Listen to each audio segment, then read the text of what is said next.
What's up everyone, Banuelos here, back with another vlog, and for today's content, may big text. Actually, it's been a while since nag-upload sa itong channel. Hinay ka nag-upload this past few days because last week was actually the finals sa examination, so medyo busy.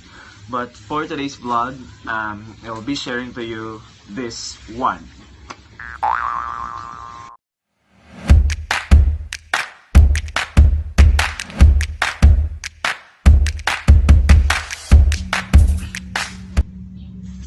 What's up mga do? Welcome back sa ating channel. Banuelos here. I'm back with another vlog, and it's not a vlog, this is a talk. So last time I've told you, nung nag-join ko sa YouTube daw, kunuhan, feeling yun ako kanang murag dako na jukay ko ngayon na YouTuber, but yeah, I'm really struggling sa inaning world because I am not really getting well inclined into sa mga sharing or editing or sa mga diha, no? So last time I've told you nganong nag-YouTube ko, so ako yung mga personal dito ng mga reasons, and at the same time it's actually my passion to share. Now for today's vlog, I'll be talking about, since a lot of you might be asking unsay mga ginabuhat sa usa ka vlogger. So yes, for today's content I'll be talking what vloggers do.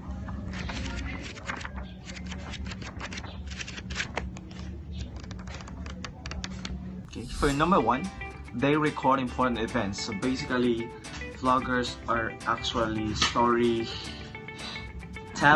They tell about important events, mga festivals kailangan tuan, or any other experiences na worthy for sharing, even significant events na dapat i-share or dapat mahibawa sa tanan.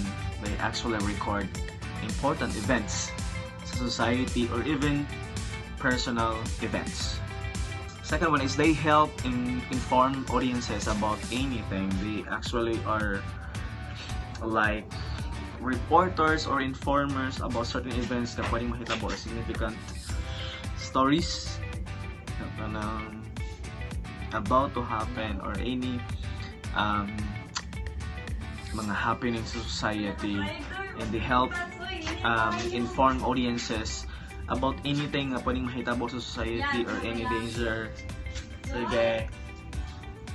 Yes, or anything or mga issues sa katilingban, unsa pa man dapat ang worthy i-share. They actually help inform audiences about anything. It can be personally, socially, or unsa pa man diha nga mga panghitabo. Number 3, they share worthwhile experiences. So basically they do have this kind of mga walking vlogs or any other sharing.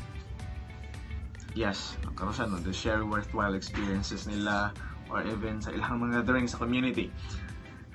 Another thing is they do challenges. So basically nasa lang mga challenge na panghimuon, mag-domino effect na siya between sa mga or among sa mga YouTubers. Natin mga chubby body challenge, 100 layers of anything challenge, sa mga ang mga challenges.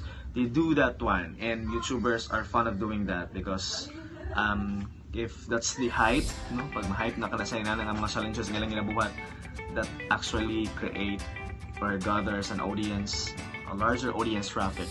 And the last thing, they share their life story. So basically vlogging is like creating a diary. So it is actually a form of storytelling. So life story. Yes, so maulan to siya for today's vlog. Thank you so much for your continued support. And kung wala pa ka-subscribe na nga channel, i-click na ng subscribe button niya. And please also like this video, comment down below kung usa pa man atong posibleng hisigutan for the next time around nga magbalik ta og vlog. Yes. So thank you so much for your support, and please do share this one. Hit that like button, subscribe button niya, and i-click ang bell button sa kilid para ma-notify ka every time na ako i-post ng mga bagong mga videos. So, yes. Thank you so much. Tagabay da glory!